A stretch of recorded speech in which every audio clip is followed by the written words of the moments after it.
Caitlin Clark, WNBA. Let me preface this by saying that the WNBA is not good. Are we all talking about the WNBA because of Caitlin Clark in the past year? Yes, whether you even watch it or not, it wouldn't be in the headlines if it wasn't for her. She can shoot from really far away.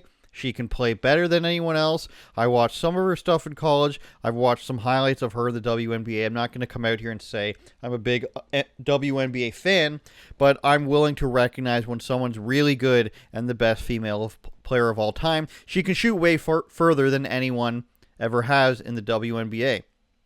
So that stuff's undisputed.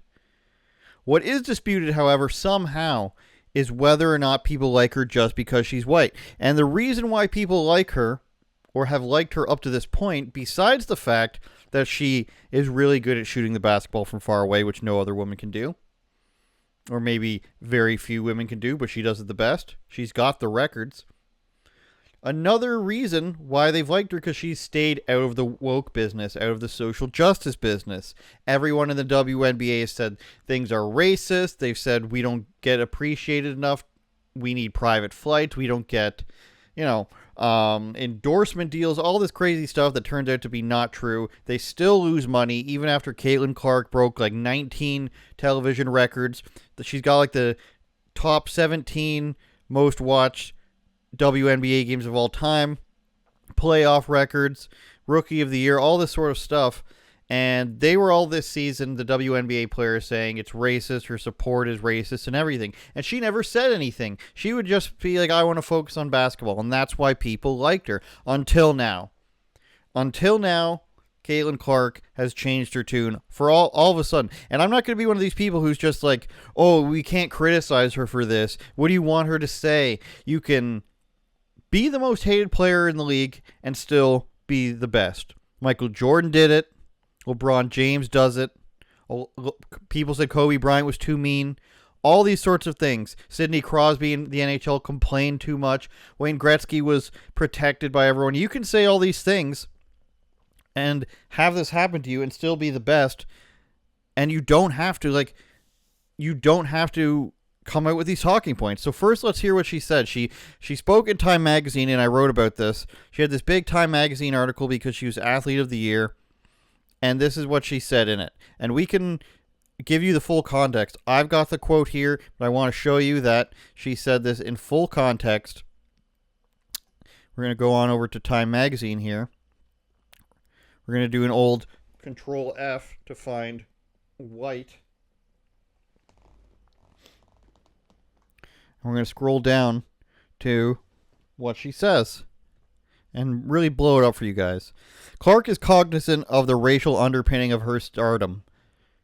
So again, we are prefacing this with her saying that there's racial underpinnings. She says, I want to say I've earned every single thing, but as a white person, there is a privilege. A lot of those players in the league have been really good. That have been really good have been black players. This league is kind of built on them. The more we can appreciate that, highlight that, talk about that, and continue to have brands and companies invest in those players that have made this league incredible, I think that's very important. I have to continue to try to change that. The more we can elevate black women, that's going to be a beautiful thing. So, you can say all of this. She could have said, the people who built this league need to be appreciated and highlighted. That would have been fine. But then she goes on to say, a lot of these women are black people. We should make sure that they are getting companies and brands investing in them. That's racist. It's weird that you would say that about somebody else, but that's still a racist idea. Celebrate these people based on their race or because of their race. And then she says, I want to say I've earned every single thing, but as a white person, there is a privilege. I want to be able to say, this is how I'm interpreting it. Dave Portnoy, I think, interpreted it some other way. I want to say I've earned every single thing, but as a white person, there's a privilege, so I can't say that I've earned everything. Some of it's because I'm white. And she said, or the writer prefaced it, saying that she's cognizant of racial underpinnings of her stardom. So there goes any idea that she's just saying, I guess in a way she would have to be saying, I want to say I've earned every single thing. And then partition, there's white privilege. No, she's saying because she's white, she's earned more than she's deserved. So let's go back to what she said.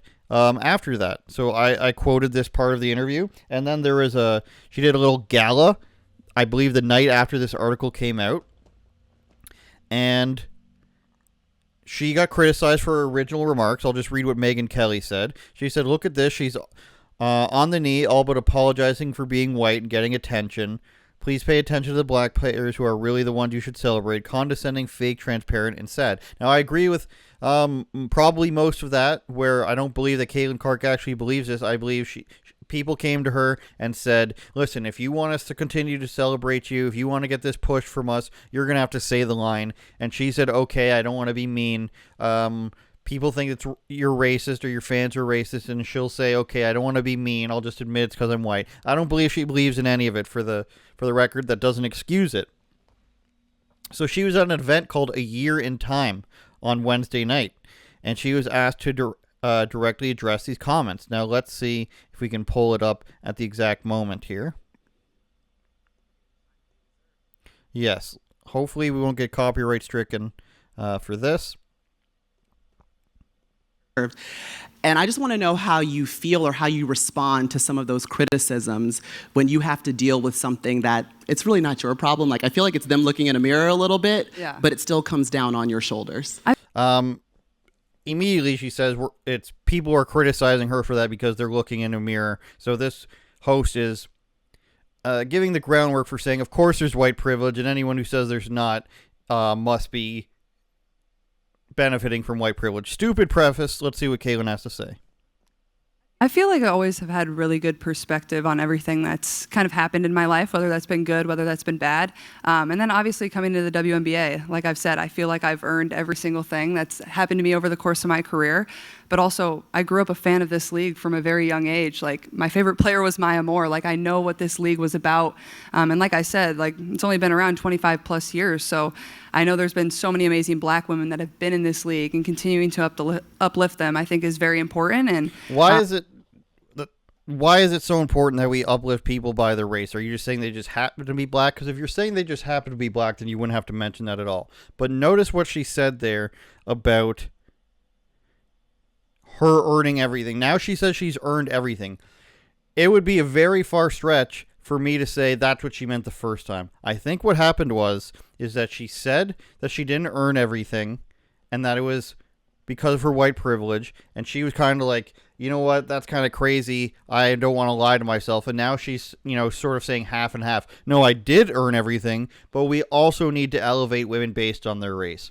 So Caitlin Clark, it's contradictory, and she says so many amazing black women that have been in the league. We have to continue to uplift them. It's very important. It's something that's very aware of. And then she goes on to say, and I'm just reading this part for you, that I try to be real and authentic and share my truth, and I think that's very easy for me. I'm comfortable in my own skin, and that's kind of how it's been my entire life. So right after contradicting what she said the first time, she said it's very easy for her to tell the truth all the time, but yet she's attributing race favoritism to her excess.